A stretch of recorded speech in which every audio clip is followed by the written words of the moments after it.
bah oui. C'est peut-être ça en fait. Pardon, mais là, on touche vraiment pas. Oui, mais c'est peut-être ça, tu vois, cette matinale désorganisée. Il est un peu tôt, 7h40, pour un verre de vin.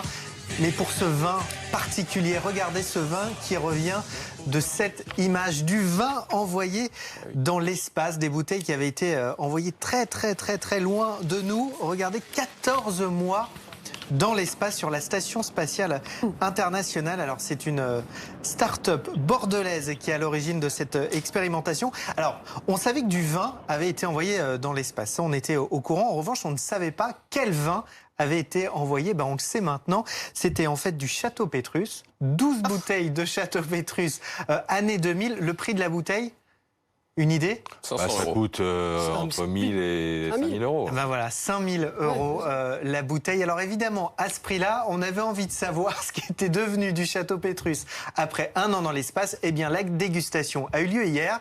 Voici le verdict. Je crois que l'espace a fait quelque chose, que le vin était différent. Moi, il y a un vin qui, personnellement, m'a le plus marqué par sa composante d'arôme, sa complexité. Les deux sont vraiment magnifiques. Mais là encore, en fonction de la couleur, celui qui est resté sur Terre, pour moi, est un peu plus tannique, plus serré, plus jeune. Alors que le vin qui est parti dans l'espace, ses tanins sont plus soyeux. C'est son côté aromatique plus floral qui ressort. Mais ils sont tous les deux superbes.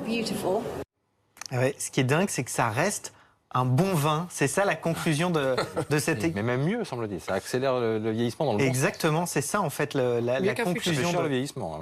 Oui, ça fait cher le vieillissement. Alors justement, pourquoi on a fait ça?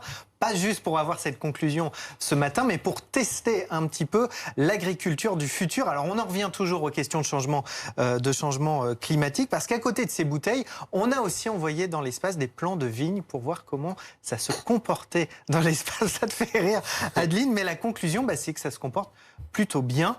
C'est assez résistant, et on se pose donc une question: est-ce que l'apesanteur ne permet pas de rendre les vignes plus robuste? Alors là, c'est le début de grandes expérimentations avec un objectif. Pourquoi pas essayer de tester des dispositifs qu'on a dans l'espace, mais sur Terre, dans les prochaines années. J'ai du mal à comprendre pourquoi les astronautes ont laissé le Pétrus revenir. Parce qu'ils ne savaient pas, parce qu'on ne savait pas. Je me posais la même question, en fait. Parce que justement, on ne savait pas ce qu'on avait envoyé. J'ai dit, on est bien sûr que 12 bouteilles sont revenues.